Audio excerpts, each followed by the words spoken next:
యేసుక్రీస్తు ప్రభువునందు అత్యంత ప్రియులైన నా సహోదరి సహోదరులారా, మీ అందరికీ మన ప్రభువు పేరిట నా హృదయపూర్వకమైన వందనములు తెలియజేయుచున్నాను. మీరంతా దేవుని కృపలో క్షేమంగా ఉన్నారని భావిస్తున్నాను. పరిశుద్ధ గ్రంథము నుండి దేవుని మహాకృపను బట్టి ఈ సమయమందు మన ఆత్మలను రక్షించుకొనుటకు శక్తి కలిగిన వాక్యముగా, దేవుని మహాజ్ఞానముగా చక్కని సంగతులను నేర్చుకోవటానికి మీరంతా సిద్ధపడి ఉండాలని నేను కోరుకుంటున్నాను. ప్రియులారా, మనుషులలో ఒకరి మీద ఒకరు కోపాన్ని కలిగి ఉంటారు. ఒకరి మీద ఒకరు పగ పెట్టుకుంటూ ఉంటారు, కక్షలతో ఉంటారు. మనిషి యొక్క కోపం ఒక్కొక్కసారి జీవితకాలం అంతా ఉంటుంది. మనిషి జీవితకాలం అంతా ఉంటుంది అంటే ఆ మనిషి చనిపోయేంత వరకు కూడా మరో మనిషి మీద ఆయా పరిస్థితులలో కోపాన్ని కలిగి ఉంటాడు. ప్రియులారా, అప్పుడప్పుడు మనం కొన్ని మాటలు వింటూ ఉంటాం. పాత కక్షలండవి, పాత పగలండవి. ఈరోజు మరలా తెర మీదకి ఈ గొడవ వచ్చిందంటే ఒకప్పుడు పూర్వం వారు గొడవ పడ్డారు, దానిని ఇంకా వారు మరిచిపోలేదు. అందువలన ఇదిగో ఈరోజు మరలా దానిని వారు జ్ఞాపకం చేసుకుంటూ అదును చూచుకొని ఇలా ఇంతటి దారుణానికి వారు ఒడిగట్టారు అని ఇటువంటి మాటలు, ఇటువంటి వార్తలు మనం వింటూ ఉంటాం. ఇవి వినగానే మనకు అర్థమవుతుంది, మనిషి కోపం ఒక నిమిషం ఉండదు, ఒక గంట ఉండదు, ఒక రోజు ఉండదు. మనిషి కోపం చాలా కాలం ఉంటుంది. పరిస్థితిని బట్టి, సందర్భాన్ని బట్టి మనిషి కోపం చాలా కాలం ఉంటుంది. ఈరోజు మానవ జాతిలో ఎంతోమంది మనుషులు ఎన్నో సందర్భాలలో ఒకరి మీద ఒకరు పగ పెట్టుకుంటూ ఉన్నారు, ఒకరి మీద ఒకరు కోపాన్ని కలిగి ఉన్నారు. ఈ కోపాలు ఎంతకాలం ఉంటాయి అనగానే సుదీర్ఘకాలము. ఒక్కొక్కసారి తమ జీవితకాలం అంతా కూడా వారు కోపాన్ని కలిగే ఉంటారు. అలాగని ఈ కోపాలు ఒక అర్థాన్ని కలిగి ఉంటాయా? చిన్న చిన్న కారణాలకు, చిన్న చిన్న మాటలతో గొడవలు పడి, అసలు ఆ కారణాలను మనం వెతికితే అవి ఏమంత పెద్దవిగా కనిపించవు. చాలా చిన్న చిన్న కారణాలు, ఆ కారణాలకు వారు చాలా పెద్ద గొడవలు పడుతూ ఉంటారు. ఈ గొడవలు కొన్ని సందర్భాలలో హత్యల వరకు వెళ్ళిపోతూ ఉంటాయి, నరహత్యల వరకు వెళ్ళిపోతూ ఉంటాయి. మానవ జాతి అంతటిలో ఈరోజు ఈ విధానం స్పష్టంగా మనకు కనిపిస్తుంది. ఒకరికి హాని కలిగితే, ఒకరికి నొప్పి కలిగితే, ఒకరి మనస్సు నొప్పింపబడితే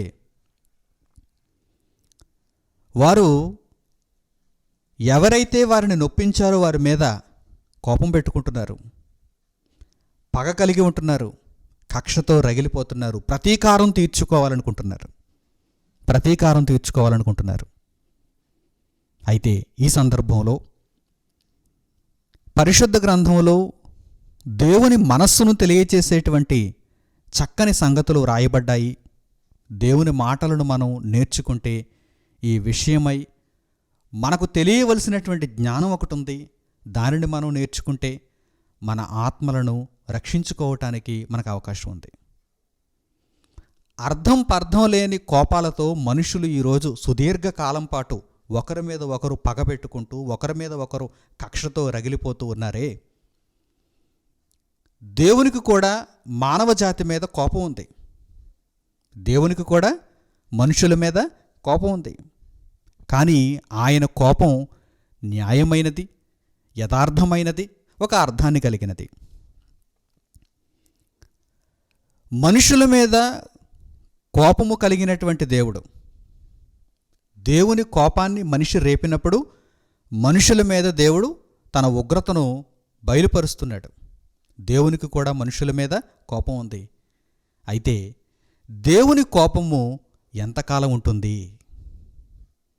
మనిషి అయితే ఒక మనిషితో గొడవ పడినప్పుడు, ఒక మనిషి మీద కోపం పెట్టుకున్నప్పుడు, ఒక మనిషి మీద పగ పెట్టుకున్నప్పుడు ఈ కోపం చల్లారటానికి చాలా సమయం పడుతుంది. ఆ కోపం తీర్చుకోవటానికి ఎంతకాలమైనా సరే మనిషి ఎదురు చూస్తున్నాడు. దేవుని విషయంలో ఎలా ఉంటుంది? దేవుని కోపం ఎలా ఉంటుంది? దేవుని కోపం న్యాయమైనది. నిజానికి చెప్పాలంటే అర్థం పర్థం లేని కోపాలతో మనుషులు జీవితకాలమంతా కోపాన్ని కలిగి ఉంటే, న్యాయమైన కోపాన్ని కలిగి ఉన్నటువంటి దేవుడు మనుషుల మీద తన కోపాన్ని ఎంతగా చూపించాలి? మనిషి చేసినటువంటి దుర్మార్గతను జ్ఞాపకంలో ఉంచుకొని, మనిషి చూపినటువంటి అక్రమమైనటువంటి మార్గమును దేవుడు తన జ్ఞాపకాలలో ఉంచుకొని మనిషిని ఎంతకాలమైనా దండించవచ్చు, ఎంతకాలమైనా శిక్షించవచ్చు. ఎందుకంటే ఆయన కోపము న్యాయమైనది, ఆయన కోపము యథార్థమైనది. అయితే దేవుని వైపు మనం తిరిగిపోతే, దేవుని మాటలను మనం విని ఆయనకు లోబడిపోతే, ఆయన వెంటనే తన కోపాన్ని తగ్గించేసుకుంటున్నాడు. తన కోపాన్ని తగ్గించేసుకుంటున్నాడు. ఇది దేవుని మనస్సు. మనిషి మనస్సును ఒక్కసారి మీరు ఆలోచన చేయండి. మనిషికి మధ్య ఒక తగాదా వస్తే, ఆ తగాదా చినికి చినికి గాలివానగా మారి అది ఎప్పటికీ సమస్య పోదు అన్నట్టుగానే ఉంది. ఒకరి మీద ఒకరికి ఇక ప్రేమ లేదు, ఒకరి మీద ఒకరికి ఇక అనురాగం లేదు, ఒకరి మీద ఒకరికి ఇక నమ్మకం లేదు. కనుక వారి కోపాలు జీవితకాలం అంతా ఉంటున్నాయి. దేవుని కోపాన్ని గురించి ఒక్కసారి మనం ఆలోచన చేయగలిగితే, అవును, మనుషులందరి మీద దేవుడు కోపగిస్తున్నాడు. ఎందుకు? దేవుడు మనుషుల మీద ఎందుకు కోపగిస్తున్నాడు? మనిషి అక్రమకారుడు, మనిషి దేవుని మాటను అతిక్రమిస్తున్నాడు. ఒకరోజా, 2 రోజులా, 1 సంవత్సరమా? భూమి మీద జీవించినంతకాలం కూడా మనిషి దేవుని యొక్క మాటలను అతిక్రమిస్తూనే ఉన్నాడు. మరి దేవుడు కోపపడతాడు, దేవుడు ఉగ్రతను చూపిస్తాడు. దేవుని కోపానికి తప్పనిసరిగా మనుషులు బలవ్వాల్సిందే. మనుషులు అర్హులే. ఆ కోపాన్ని అనుభవించటానికి, ఆ తీవ్రతను భరించటానికి మనిషి అర్హుడే కదా. న్యాయమైన కోపాన్ని దేవుడు చూపిస్తున్నాడు. మనిషి ఆ కోపాన్ని అనుభవించటానికి అర్హుడే. అయినప్పటికీ ఎప్పుడైతే మనిషి తన తప్పు తెలుసుకొని దేవుని వైపు తిరిగి పశ్చాత్తాపపడుతున్నాడో, దేవుడు వెంటనే ఏమంటున్నాడంటే, నా కోపం తగ్గిపోయింది అంటున్నాడు. నా కోపం తగ్గిపోయింది అంటున్నాడు దేవుడు. అసలు దేవుని కోపం ఎలా ఉంటుందో ఒక్కసారి మనం చరిత్రను చూస్తే చాలా భయంకరంగా ఉంటుందని మనకు తెలుసు. దేవుని కోపాన్ని చూస్తే, చరిత్రను మనం అర్థం చేసుకుంటే దేవుని కోపం ఎలా ఉంటుంది? చాలా తీవ్రంగా ఉంటుంది, భయంకరంగా ఉంటుందని మనకు తెలుసు. దేవుడు చరిత్రలో ముందుగా మనకు ఆ విషయాన్ని పొందుపరిచాడు. ఉదాహరణకి ఆదాము హవ్వలను చూడండి. ఏదెను వనాన్ని ఇచ్చాడు. ఏదెను వనంలో ఎలా ఉండేది పరిస్థితి? ఏదెను వనంలో ఆదాము హవ్వల పరిస్థితి ఎలా ఉండేది? చాలా సుఖవంతమైనటువంటి జీవితం, ఒళ్ళు అలవదు, సుఖవంతమైనటువంటి జీవితం, దేవుని పరిరక్షణ, దేవుని కాపుదల. ఎప్పుడైనా ఒక రాజ కుటుంబంలో ఒక బిడ్డ జన్మించాడనుకోండి, ఆ బిడ్డ ఎలాంటి వసతులతో పెరుగుతాడు? ఎలాంటి ఆలనా పాలన ఆ బిడ్డకు దొరుకుతుంది? మీరు గమనించండి.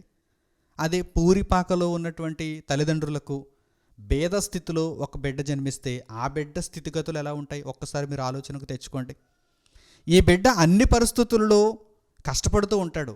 పూరిపాకలో జన్మించినటువంటి బిడ్డ అన్ని పరిస్థితులలో కష్టపడుతూనే ఉంటాడు.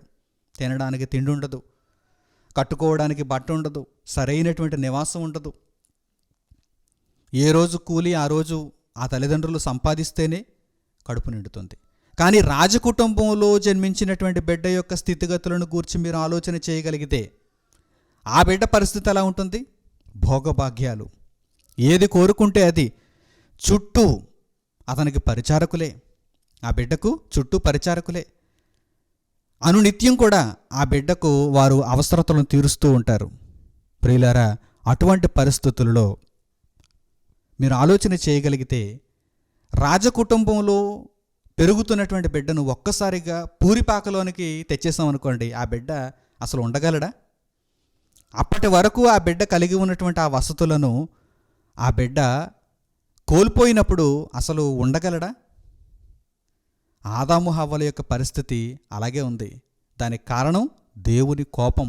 ఏదైనా వనంలో గొప్పదైనటువంటి జీవితాన్ని కలిగి ఉన్నటువంటి ఆదాము హవ్వలు ఒక్కసారిగా వారి జీవితాలు తలక్రిందులైపోయాయి. దీనికి కారణం దేవుని కోపం, కాదనటానికి వీలు లేదు. దేవుడు వారిని శపించాడు. నేను ఇచ్చినటువంటి ఆజ్ఞను మీరు అతిక్రమించారు, నా మాటలను మీరు అతిక్రమించారు, కనుక ఇదిగో మిమ్మల్ని నేను శిక్షిస్తున్నాను అంటున్నాడు దేవుడు. శపించాడు దేవుడు. వారి యొక్క బ్రతుకు దుర్భరం అయిపోయింది. ఇంకా మనం చరిత్రలో మిగిలిన ఆధారాలను కూడా పరిశీలన చేయగలిగితే, నోవహు జలప్రళయాన్ని మనం చూచినప్పుడు దేవుని కోపం ఎలా ఉండేదో మనకు తెలుసు కదా. భూమి మీద ఉన్నటువంటి నరులందరినీ దేవుడు జలప్రళయంలో ముంచేశాడు. నోవహు కుటుంబాన్ని మాత్రమే దేవుడు తప్పించాడు.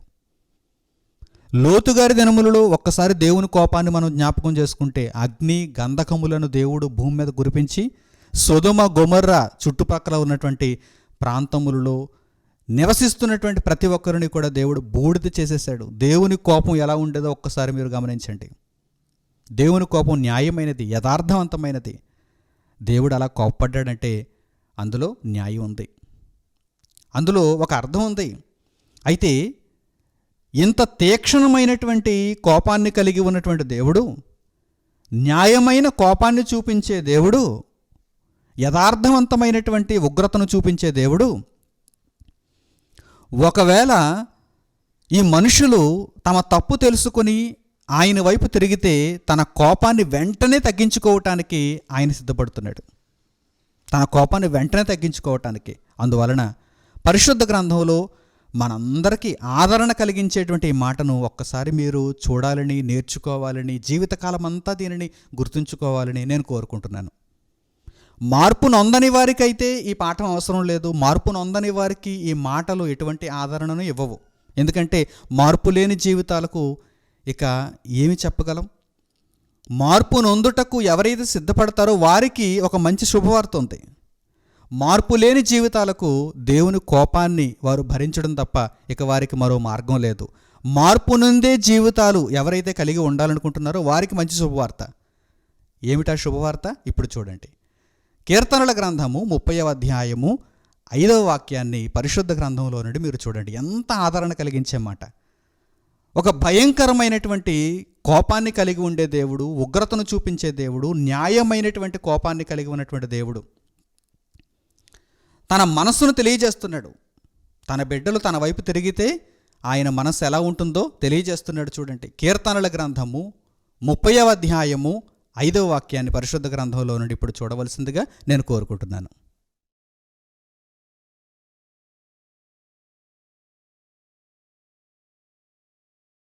ఆయన కోపము నిమిషమాత్రముండును, ఆయన దయ ఆయుష్కాలమంతయు నిలుచును. సాయంకాలమున ఏడ్పు వచ్చి రాత్రియుండినను ఉదయమున సంతోషము కలుగును. దేవుని కోపము ఎంతసేపు ఉంటుంది? నిమిషం. దేవుని దయ ఎంతసేపు ఉంటుంది? ఆయుష్కాలం. ఒకసారి గమనించండి.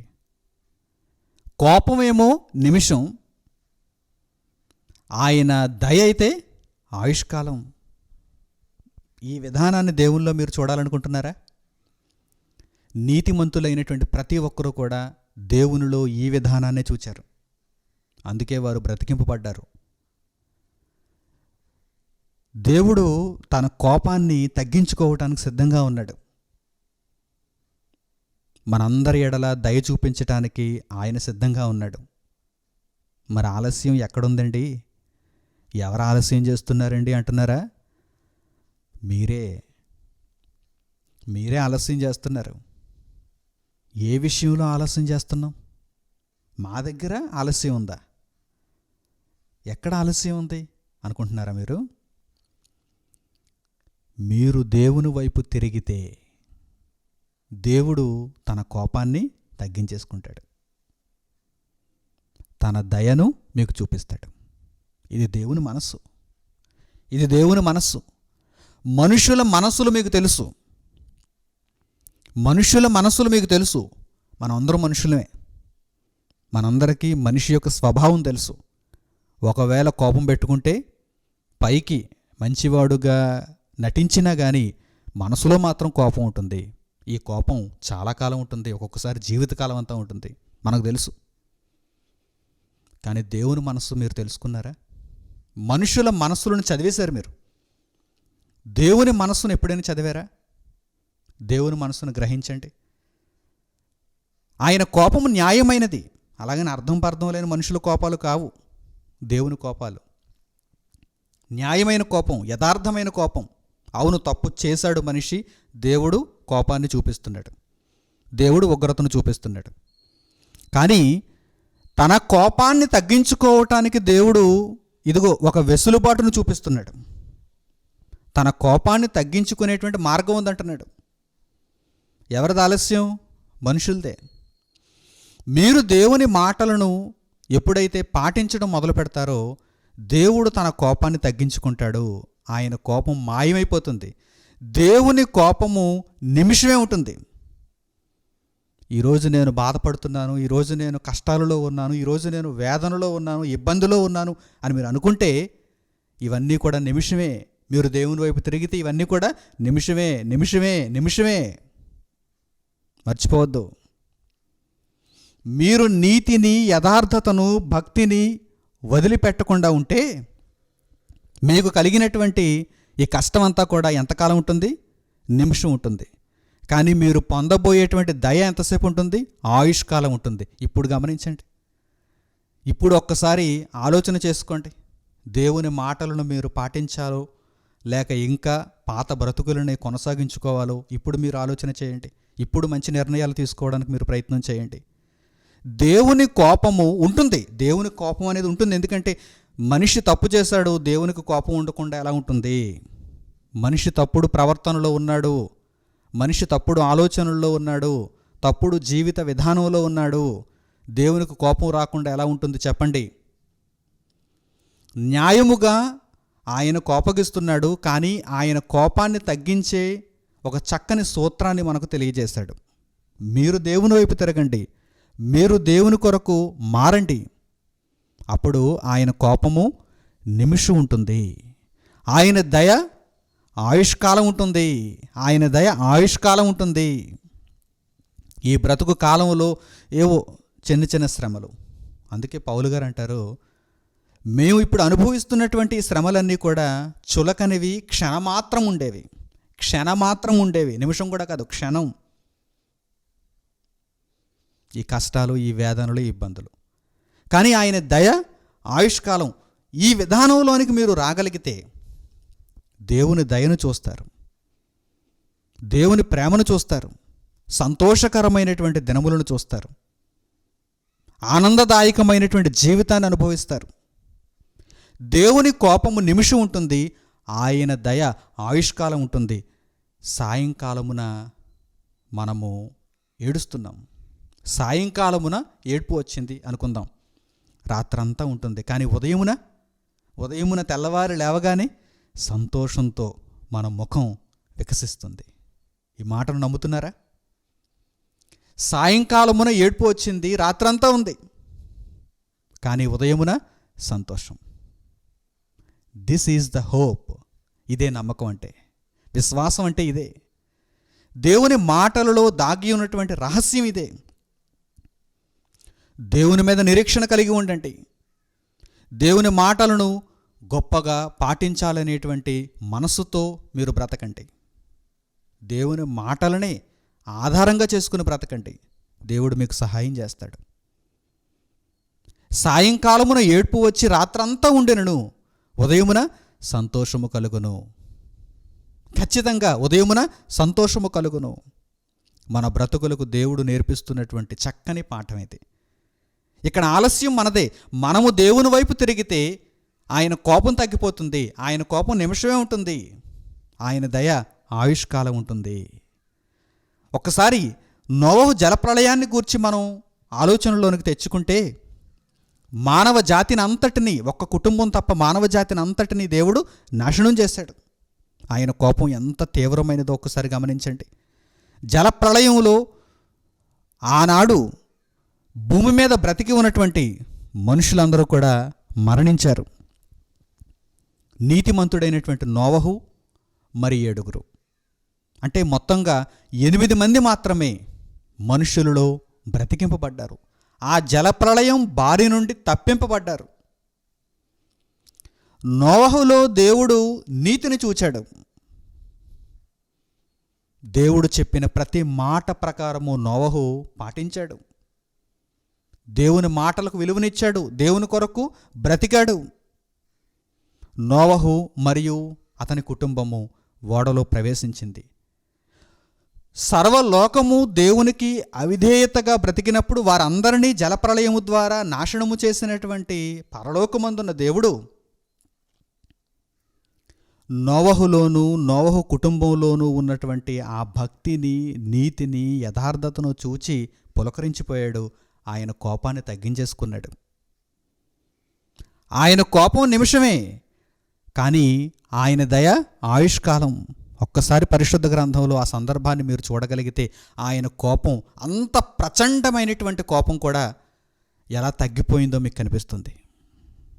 తీవ్రమైనటువంటి కోపాన్ని ఒక్కసారిగా తగ్గించేసుకున్నాడు ఆయన. దేనిని బట్టి? నోవహు మరియు అతని కుటుంబం చూపినటువంటి విధేయతను బట్టి, విశ్వాసమును బట్టి. చూడండి, పరిశుద్ధ గ్రంథంలో ఆదికాండము 8వ అధ్యాయము 15వ వచనం నుంచి చూడండి. ఆదికాండము 8వ అధ్యాయము 15వ వాక్యం నుండి.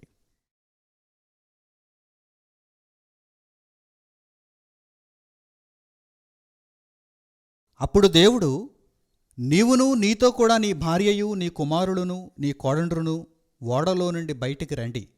పక్షులు, పశువులు, భూమి మీద ప్రాకు ప్రతి జాతి పురుగులు మొదలైన సమస్త శరీరులలో నీతో కూడానున్న ప్రతి జంతువును వెంటబెట్టుకొని వెలుపలికి రావలెను. అవి భూమి మీద బహుగా విస్తరించి భూమి మీద ఫలించి అభివృద్ధి పొందవలెనని నోవహుతో చెప్పాను. కాబట్టి నోవహును అతనితో కూడా అతని కుమారులను అతని భార్యయు అతని కోడండ్రును బయటికి వచ్చిరి. ప్రతి జంతువును, ప్రాకు ప్రతి పురుగును, ప్రతి పెట్టయు, భూమి మీద సంచరించినవన్నీయు వాటి వాటి జాతుల చొప్పున ఆ ఓడలో నుండి బయటికి వచ్చెను.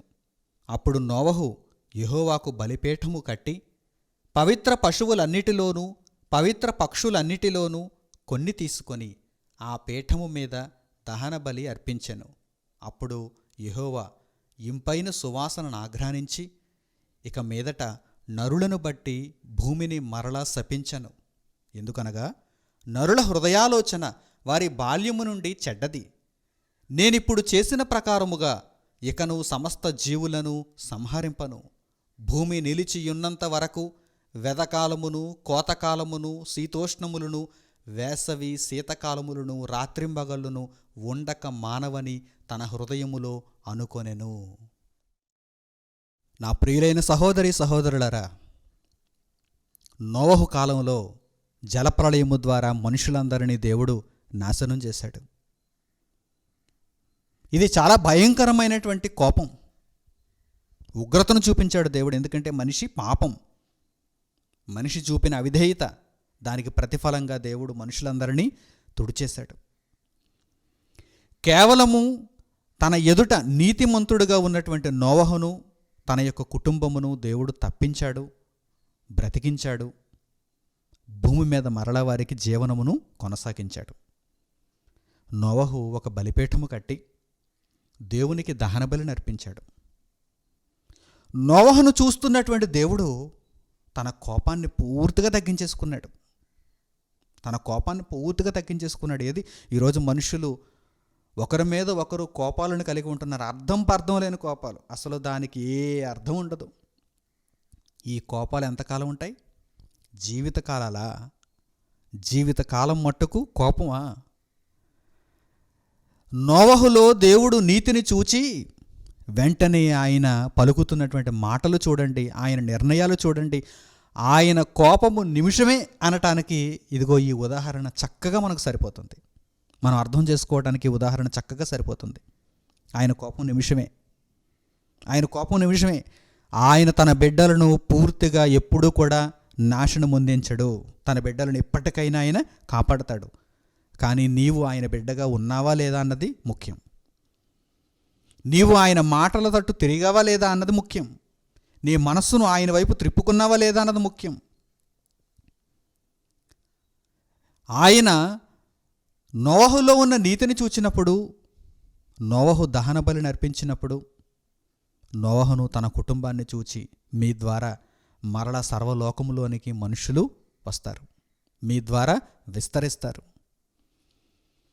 కనుక ఇంతకు మునుపు మానవ జాతిని అంతటిని నేను జలప్రళయం ద్వారా నాశనం చేసినట్టుగా ఇక మీదట అలా చెయ్యను. ఈ భూమి నిలిచియున్నంత వరకు దేవుడు హామీ ఇచ్చేశాడు. ఆయన దయ ఆయుష్కాలం, ఆయన దయ ఆయుష్కాలం, ఆయన కోపం నిమిషమే. ఆయన ఒక నిర్ణయం తీసేసుకున్నాడు. ఈ భూమి నిలిచియున్నంత వరకు ఇలా జల ప్రవాహములు భూమి మీదకి వచ్చి ఇక మనుషులను నాశనం చేయవు. ఇప్పుడు మీరు ఆలోచన చేయండి, ఎందుకు మనిషి ఇప్పటికీ ఇంకా బ్రతికి ఉన్నాడు అనే దానిని ఒక్కసారి మీరు ఆలోచన చేయండి. ఇప్పుడు ఉన్నటువంటి మనుషులు ఏమైనా నీతిమంతులు అనుకుంటున్నారా? నోవహు కాలంలో ఉన్నటువంటి మనుషులు అందరికంటే నేడున్నటువంటి మనుషులు నీతిమంతులే అనుకుంటున్నారా? నాటి కాలంలో ఉన్నటువంటి పాపాత్ముల కంటే మరి ఎక్కువైన పాపమును చేస్తున్నటువంటి దౌర్భాగ్యపు మానవ జాతే ఈరోజు మన మధ్య ఉంది. ఆ మానవ జాతి మధ్య మనం నివసిస్తున్నాం. వీరు దేవుని యొక్క శిక్షకు అర్హులు కారు అని చెప్పటానికి ఏ ఆధారం లేదు. దేవుడు నిర్ణయం తీసుకుంటే వీరందరినీ ఒకేసారి నాశనం చేయడానికి అవకాశం ఉంది. కానీ ఆయన దయ చూపిస్తున్నాడు. ఆయన దయ చూపిస్తున్నాడు కనుక ఇంకా బ్రతుకున్నాం. ఆయన దయ చూపిస్తున్నాడు కనుక ఇంకా బ్రతుకున్నాం. ఈరోజు మన చుట్టూ ఉన్నటువంటి ప్రకృతి ఎలా ఉందో చెప్పమంటారా? విషవలయం. విషవలయం. పీల్చేది కలుషితం, త్రాగేది కలుషితం, తినేది కలుషితం, మనుషులు కలుషితం, ప్రకృతి కలుషితం. పూర్తిగా కాలుష్యమయమైనటువంటి జీవన స్థితిగతులలో ఈరోజు మనం జీవిస్తున్నాం. ఏమనుకుంటున్నారు మీరు? పీల్చే గాలి మంచిదనుకుంటున్నారా? త్రాగుచున్నటువంటి నీరు మంచిదనుకుంటున్నారా? తినే ఆహారం మంచిదనుకుంటున్నారా? ప్రతిదీ ప్రతిదీ ప్రతిదీ కలుషితమైపోయింది. కలుషితమైపోయింది. అయినా ఇలా బ్రతుకున్నామేంటి? ఏ రోజో చచ్చిపోవాలి కదా. విపరీతమైనటువంటి రోగాలు, భయంకరమైనటువంటి రోగాలు. అసలు ఆ రోగాలను గురించి ఆలోచిస్తేనే ఒళ్ళు గగురు పొడుస్తుంది. ఒకరికి సంక్రమించిందంటే ఇక భయమే. ఒకరి నుండి ఒకరికి దావానలంలా ఈరోజు రోగాలు విస్తరిస్తున్నాయి. ఏ రోజు ఏ క్షణం ఎటువంటి భయంకరమైన వార్తను వినాల్సి వస్తుందోనని గుండె జడిసిపోతుంది. అసలు ఈ లోకంలో నేను జీవించగలనా అనే సందేహంతో గుండె జడిసిపోతుంది, భయపడిపోతుంది. ప్రియులారా, ఇటువంటి పరిస్థితుల్లో ఇంకా మనం బ్రతికి ఉన్నామంటే కారణమేంటో చెప్పమంటారా? ఈ లోకానికి తెలియనటువంటి రహస్యం అది. దేవుడు ఇంకా దయ చూపిస్తున్నాడు. ఎప్పుడో పూర్వం ఆయన ఒక మంచి నిర్ణయాన్ని తీసుకున్నాడు. ఈ భూమి నిలిచి ఉన్నంత వరకు కూడా నేను భూమిని కాపాడుతానన్నాడు దేవుడు. అందుకే ఇంకా మనం బ్రతికి ఉన్నాం. పూర్తిగా అయితే మానవజాతి నాశనం అయిపోయిందా?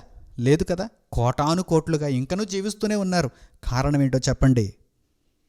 ఏంటో చెప్పండి. భయంకరమైనటువంటి రోగాలు ప్రపంచం అంతటినీ పూర్తిగా నాశనం చేసేస్తాయి అనుకున్నటువంటి పరిస్థితులలో దేవుడు మరలా కనికరించాడు. దేవుడు మరలా దయ చూపించాడు. ఎందుకని? ఆయన కోపం నిమిషం, ఆయన దయ ఆయుష్కాలం. కానీ ఆయన దయను పరీక్షించొద్దు.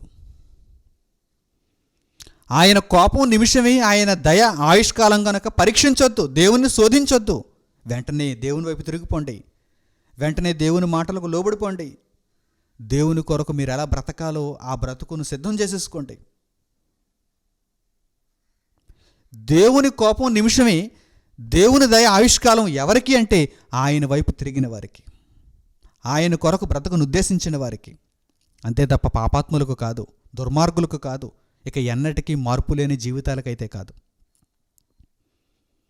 ఈ రహస్యాన్ని మీరు తెలుసుకుంటే కనుక నిమిషం మాత్రం దేవుని కోపం ఉంటుంది.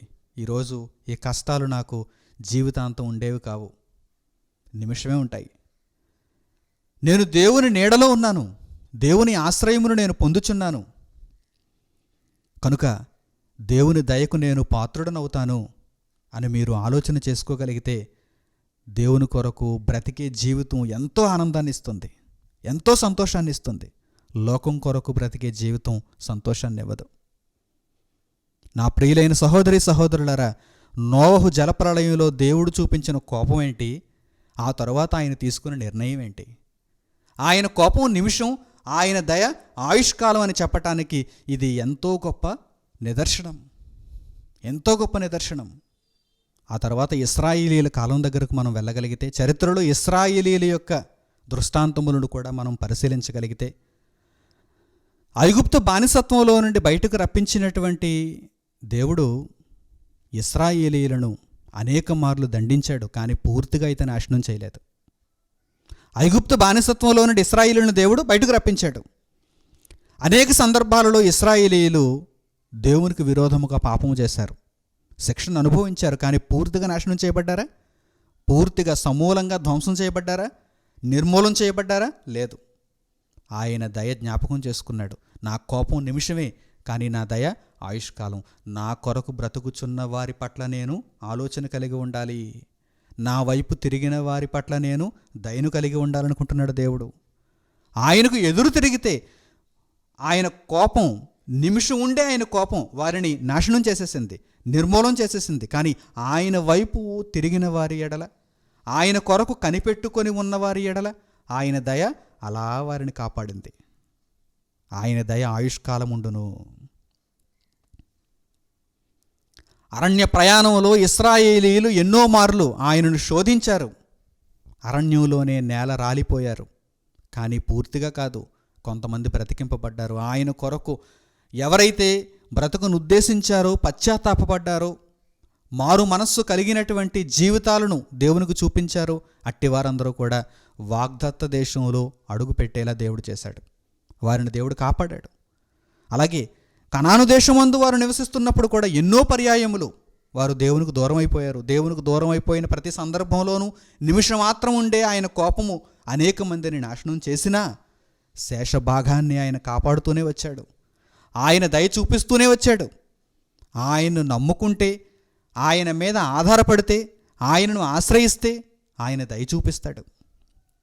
వ్రాయబడినటువంటి చక్కని సందర్భాన్ని కూడా మీరు పరిశుద్ధ గ్రంథంలో నుండి చూడాలని, దేవుని మహాజ్ఞానమును సంపూర్ణముగా గ్రహించాలని నేను కోరుకుంటున్నాను. యెషయా గ్రంథము 54వ అధ్యాయము 6వ వచనం నుంచి చూడండి. యెషయా గ్రంథము 54వ అధ్యాయము 6వ వచనం నుంచి.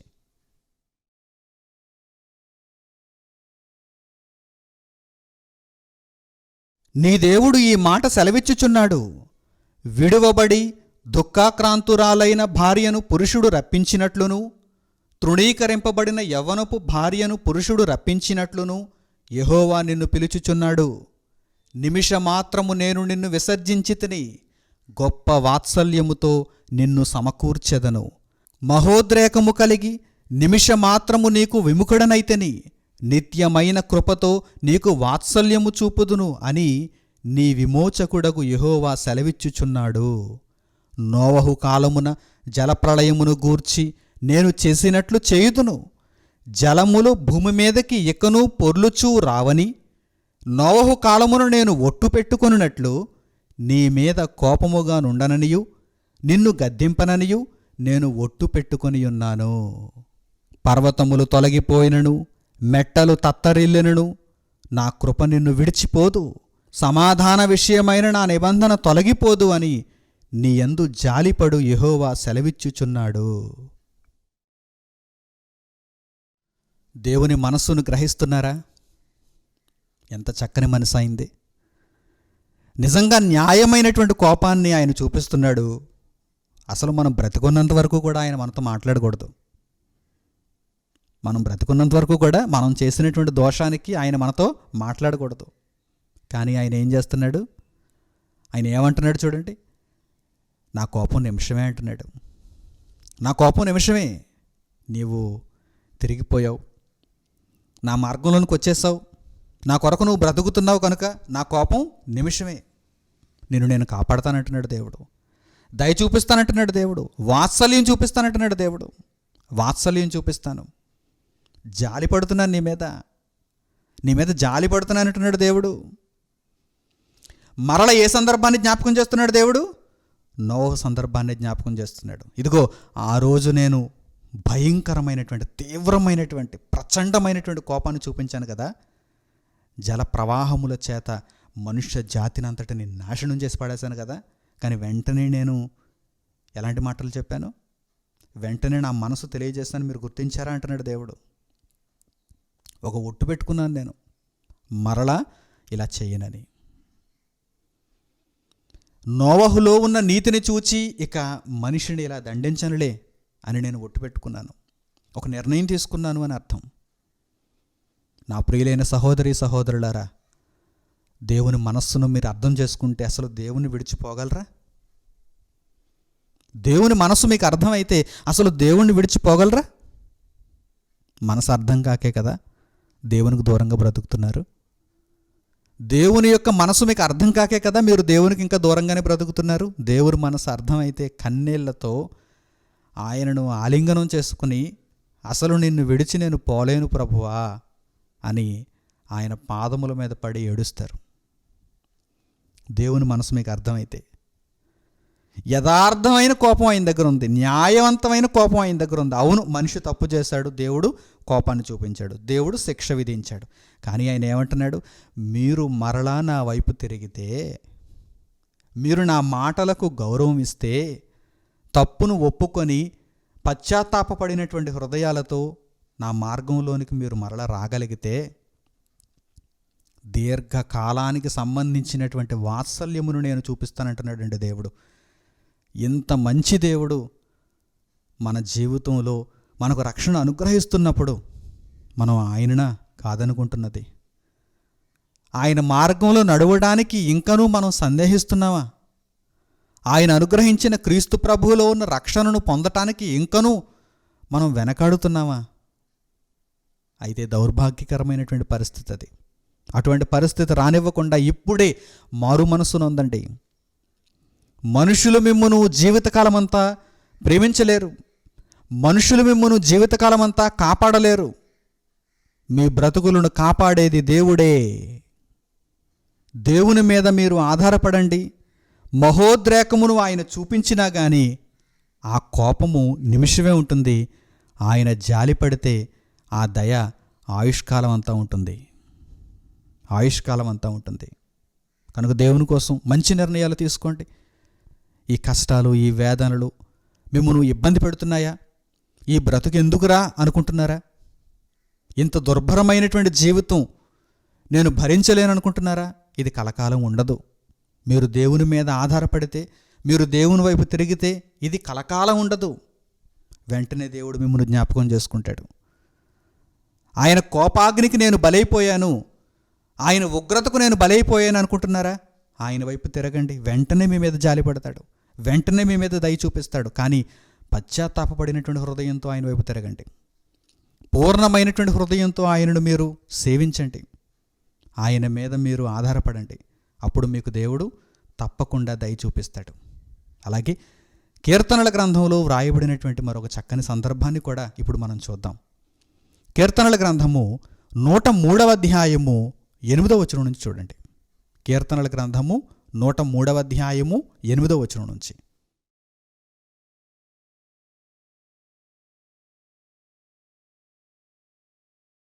యెహోవా దయాదాక్షిణ్యపూర్ణుడు, దీర్ఘశాంతుడు, కృపా సమృద్ధి గలవాడు. ఆయన ఎల్లప్పుడూ వ్యాజ్యమాడువాడు కాడు, ఆయన నిత్యమూ కోపించువాడు కాడు. మన పాపములను బట్టి మనకు ప్రతీకారము చేయలేదు, మన దోషములను బట్టి మనకు ప్రతిఫలమియ్యలేదు.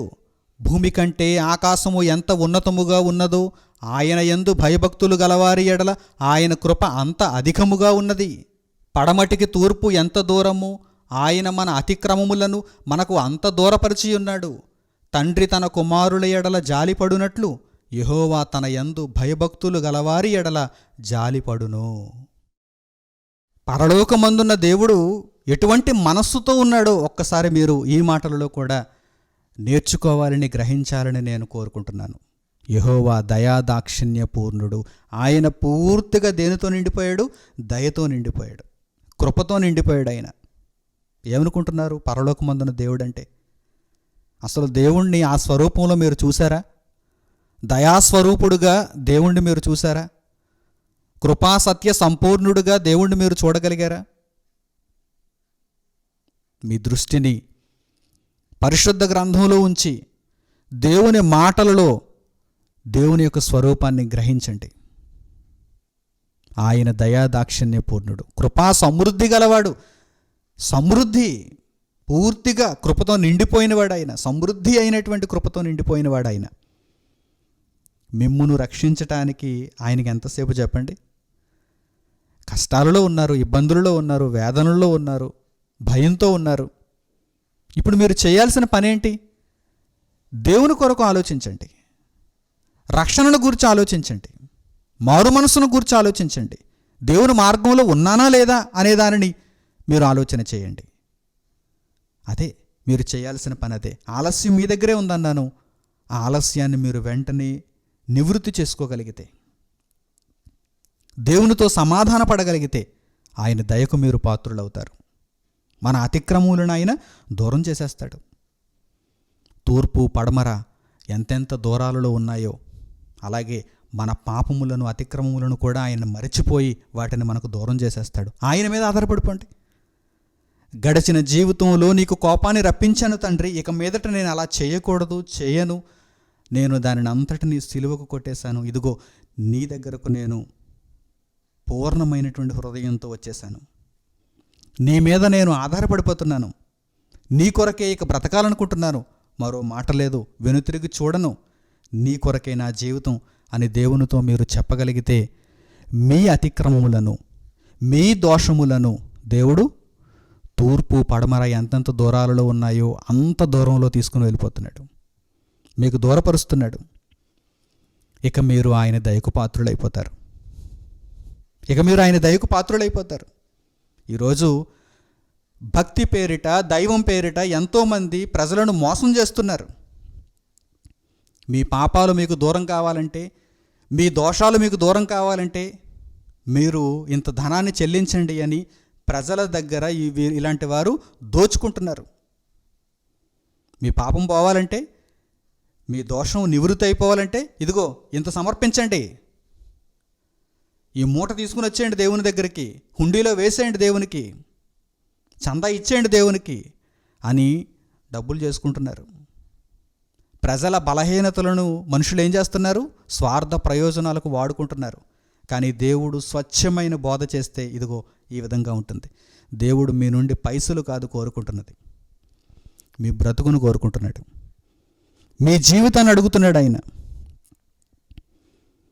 మీరు దేవుని మాటలకు అవిధేయులుగా ఉన్నప్పుడు దేవుని కోపాన్ని మీరు చవిచూడాల్సి వస్తుంది. దేవుని కోపానికి మీరు బలైపోవాల్సి వస్తుంది. ఆయన ఉగ్రతకు మీరు పాత్రులవ్వాల్సి వస్తుంది.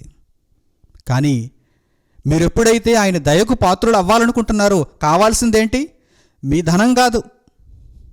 ఏదో దేవునికి కొంత ధనాన్ని ఇచ్చేసి చేతులు దులుపుకుని వెళ్ళిపోదాం అనుకోవడానికి వీలు లేదు. అలా మీరు దేవుని దయను సంపాదించుకోలేరు. మరి దేవుని దయ మీకు ఎప్పుడు దొరుకుతుంది?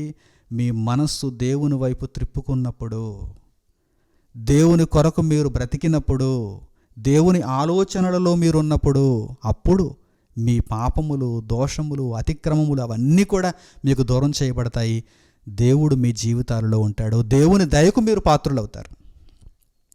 దేవుని దయకు మీరు పాత్రులవుతారు. నా ప్రియులైన సహోదరి సహోదరులారా, మీ జీవితాన్ని దేవునికి మీరు అర్పణ చేసినప్పుడు మీరు దేవుని కొరకు ఏ కార్యక్రమాన్నైనా చేయగలరు. మీరు దేవుని కొరకు ఎంతైనా ఇవ్వగలరు. దేవుని సేవార్థమై మీరు బ్రతకగలరు.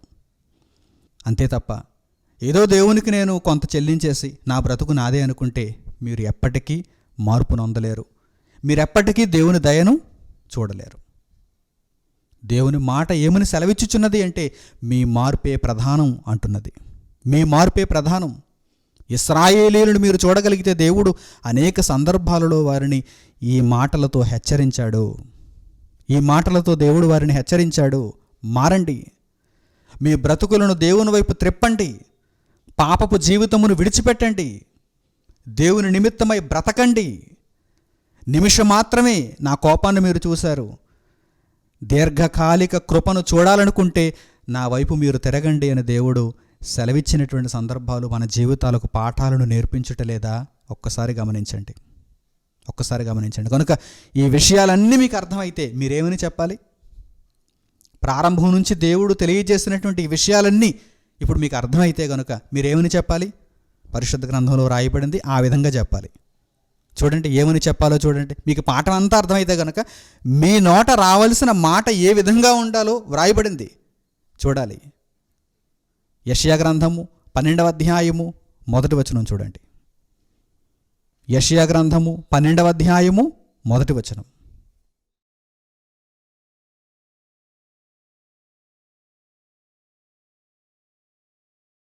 ఆ దినమున మీరు ఇలాగందురు, యెహోవా నీవు నా మీద కోపపడితివి, నీ కోపము చల్లారెను. నేను స్తుతించుచున్నాను, నీవు నన్ను ఆదరించి ఉన్నావు. దేవుని మాటలు మీకు అర్థమైతే, ఈ పాఠమంతా మీరు గ్రహించగలిగితే మీరేమని చెప్పాలి? దేవా, యెహోవా, పరలోకమందున్న తండ్రి, నీవు మా మీద కోపపడ్డావు. అవును, మా పాపములు, మా దోషములు, మా అతిక్రమములు నీవు మా మీద కోపపడేలా చేశాయి.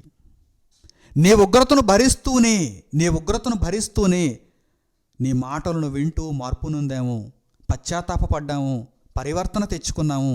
ఇదిగో నా బ్రతుకును నీ చేతుల్లో పెట్టుకున్నాను, మా బ్రతుకులన్నీ ఇప్పుడు నీ చేతుల్లో ఉన్నాయి అని మీరు చెప్పగలిగితే ఆయన కోపం చల్లారిపోతుంది.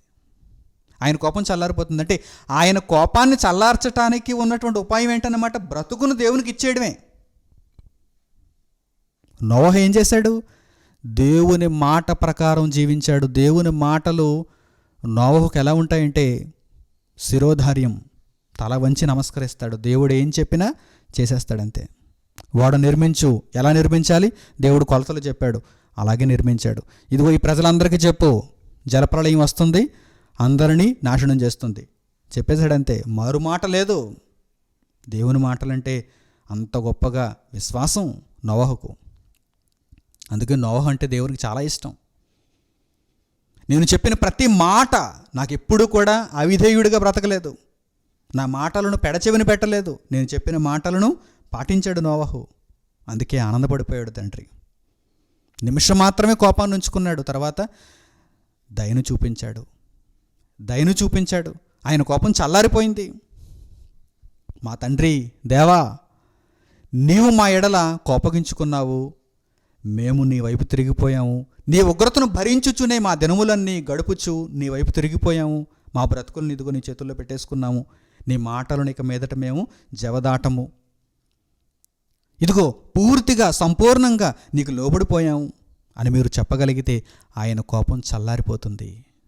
ఆయన కోపం చల్లారిపోతే అప్పుడు వెంటనే దేవా నిన్ను స్తుతించుచున్నాను, దేవుణ్ణి స్తుతిస్తూ బ్రతకాలి, నీవు నన్ను ఆదరించి ఉన్నావు. ఈ మాటలు చెప్పగలుగుతున్నారా? ఈ పాఠం మీకు అర్థమైతేనే ఈ మాటలు మీరు చెప్పగలరు. నీవు మా మీద కోపపడ్డావు, మా పాపమే దానికి కారణం, మేము నీ వైపు తిరిగిపోయాం, నీ మాటలను మేము ఒప్పుకుంటున్నాం, మీ మాటలకు మేము లోబడి జీవించాలనుకుంటున్నాం తండ్రి, ఇదిగో మీ మార్గంలోనే నడుచుకుంటున్నాం, కనుక నీ కోపం చల్లారిపోయింది, నేను స్తుతించుచున్నాను, నీవు నన్ను ఆదరించుచున్నావు అని మీరు చెప్పగలగాలి. ఈ పాఠం అర్థమైతేనే చెప్పగలరు. అలా చెప్పాలని నేను కోరుకుంటున్నాను. నా ప్రియులైన సహోదరి సహోదరులారా, దైవ చిత్తానుసారమైనటువంటి దుఃఖము మారు మనసును కలుగజేస్తుంది, రక్షణార్థమైనటువంటి మారు మనసును కలుగజేస్తుంది. దైవ చిత్తానుసారంగా మీరు దుఃఖపడాలి. దేవుని మాటలను మీరు అతిక్రమించారు కనుక, దేవుని మాటలను అతిక్రమించినందుకు శిక్షను అనుభవించామని తెలుసుకొని దేవుని మాటలను మీరు ఒప్పుకొని ఆయనకు లోబడితే, ఆయనకు మీరు మీ జీవితాలను సమర్పించుకుంటే రక్షణార్థమైనటువంటి మారు మనస్సు మీకు కలుగుతుంది. ఆ మారు మనస్సు జీవమును దయచేస్తుంది. కనుక చక్కని జీవితాలతో దేవుని కోపాన్ని నిమిషమే ఉంచడానికి ప్రయత్నం చేస్తూ మీ జీవితకాలం అంతా ఇక దేవునికి లోబడిపోయి దేవుని ఆదరణకు మీరు పాత్రులు కావాలని హృదయపూర్వకంగా మిమ్మల్ని అందరినీ కోరుకుంటూ మీ బ్రతుకులు గొప్పగా దేవుని సన్నిధిలో కనపడాలని నిత్యత్వం మందు మీరందరూ కూడా ప్రవేశించటానికి దేవుని చిత్తానుసారంగా ఇక మీదట మీరు నడుచుకోవాలని హృదయపూర్వకంగా కోరుకుంటూ మంచి నిర్ణయాలతో దేవుని యొక్క రాజ్యంలో మీరు విరాజిల్లుతారని ఆశిస్తూ క్రీస్తు ప్రభు పేరిట ఈ దేవుని వాక్యమును ఇంతటితో ముగిస్తున్నాను. తండ్రి అయిన దేవునికి ప్రార్థనలు ఏకీభవించండి. మహాపరిశుద్ధుడును మహోన్నతుడునైన మా కన్న తండ్రి, మీరు అనుగ్రహించిన ఈ దివ్య జ్ఞానపు వాక్కుల కొరకు మా హృదయపూర్వకమైన కృతజ్ఞతాస్తుతులు మీకు చెల్లిస్తున్నాము. దేవా, మా పాపమును బట్టి మీరు మా మీద కోపపడ్డారు. అయినా తండ్రి, మీ మనస్సు ఎంతో గొప్పది. నిమిషం మాత్రమే కోపాన్ని కలిగి దీర్ఘకాలముగా ఆయుష్కాలమంతయు దయను చూపించటానికి తండ్రి మీరు సిద్ధపడి ఉన్నారు. మేము ఇక ఆలస్యం చేయకుండా మా బ్రతుకులను మీకు పూర్తిగా సమర్పించుకొని మీ మాటల ప్రకారం జీవిస్తూ మీ కుమారుడైన ప్రభువైన యేసుక్రీస్తు వారి నామములో పూర్ణమైన రక్షణతో ఆయన రాజ్యంలో ఈ భూమి మీద మిగిలిన జీవితకాలమంతా బ్రతకటానికి శరీరాన్ని విడిచిపెట్టిన మీకు బిడ్డలమై విశ్రాంతిలో ప్రవేశించటానికి మాకు సహాయమును దయచేయమని, ఈ ఆలోచన మా జీవితకాలమంతయు మేము కలిగి ఉండటానికి కృప దయచేయమని కోరుకుంటున్నాం. అపవాది అయినవాడు గర్జించు సింహము వలె ఎవరిని మృంగుదునా అని వెదకుచూ తిరుగుచున్నాడు. వాడి బారిన పడకుండా వీరందరూ మీ మాటల చేత పరిరక్షింపబడగలగటానికి సహాయమును అనుగ్రహించమని వేడుకుంటున్నాను. చక్కని నిర్ణయాలతో, మారు మనస్సుతో, పశ్చాత్తాపంతో వారి బ్రతుకులను మీకు సమర్పించుకున్నటువంటి మీ బిడ్డలందరి నిమిత్తం మీ సన్నిధిలో విజ్ఞాపన చేస్తూ వారి కష్టములు, ఇబ్బందులు, ఇక్కట్లు ఎంతో కాలం ఉండవని తండ్రి, వారు ఆదరణకు లోనై మీ మాటలను పూర్తిగా గ్రహించిన వారై మీ కొరకు జీవించుటకు సహాయము చేయమని వేడుకుంటూ గడిచిన కాలమంతా మమ్మను జ్ఞాపకం చేసుకుని ఇప్పుడును ఇక ముందును మమ్మను కాపాడుచున్నటువంటి మీ ప్రేమను బట్టి, మీ కృపను బట్టి మిమ్మను కీర్తిస్తూ స్తుతిస్తూ మా ప్రార్థనా విన్నపములను మా ప్రభువును రక్షకుడునైన యేసుక్రీస్తు వారి పేరిట పరలోకమందున్న మిమ్మను అడుగుచున్నాము తండ్రి. ఆమెన్. నా ప్రియులైన సహోదరి సహోదరులారా, మీరెంతవరకు ఆత్మీయ ఆరాధన సందేశము ద్వారా దేవుని మహాజ్ఞానపు సంగతులను విని నేర్చుకున్నారు. ఈ కార్యక్రమం ప్రతి ఆదివారం ఉదయం 11 గంటలకు యూట్యూబ్లో సన్ ఆఫ్ గాడ్ ఆన్లైన్ అనేటువంటి ఛానల్లో మీకు అందుబాటులో ఉంటుంది. మిగిలిన ప్రతి వివరము కొరకు మా అధికారిక వెబ్సైట్ www.scripturesuniversity.com అనే వెబ్సైట్ను మీరు సంప్రదించవలసిందిగా మీకు తెలియజేస్తూ, ప్రతి విధమైనటువంటి ప్రకటన ఎప్పటికప్పుడు ఆ వెబ్సైట్లో పొందుపరచబడుచున్నది కనుక మీరు ప్రతినిత్యం ఆ వెబ్సైట్ను వీక్షిస్తూ దేవుని మహాజ్ఞానపు సంగతులను తెలుసుకుంటూ అంతమాత్రము చేతనే కాకుండా అనేక మందికి ఆ వెబ్సైట్ను గూర్చి పరిచయం చేయాలని మీకు సూచిస్తున్నాను. మరలా వెబ్సైట్ను గూర్చి మీకు తెలియజేస్తున్నాను. www.scripturesuniversity.com. ప్రకటనలు ఇంతటితో సమాప్తం. మన తండ్రి అయిన దేవుని ప్రేమ, మన రక్షకుడైన యేసుక్రీస్తు వారి కృప, పరిశుద్ధాత్ముని అన్యోన్య సహవాసము మనందరికీ సదాకాలము తోడై నడిపించునుగాక. ఆమెన్. అందరికీ వందనములు. సెలవు.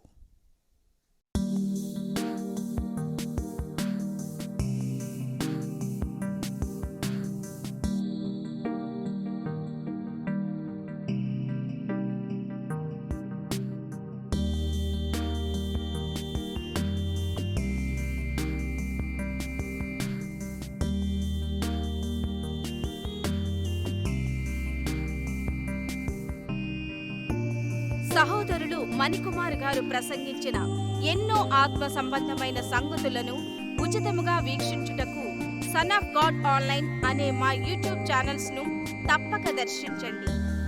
మా సమాచారమును ఎప్పటికప్పుడు తెలుసుకొని ఆత్మీయాభివృద్ధి నొందవలనంటే సన్ ఆఫ్ గాడ్ ఆన్లైన్ అనే మా యూట్యూబ్ ఛానల్స్ ను సబ్స్క్రైబ్ చేసుకోండి. సత్వర నోటిఫికేషన్ల కొరకు సబ్స్క్రైబ్ బటన్ ప్రక్కనే ఉన్న బెల్ సింబల్ను క్లిక్ చేయండి. ధన్యవాదములు.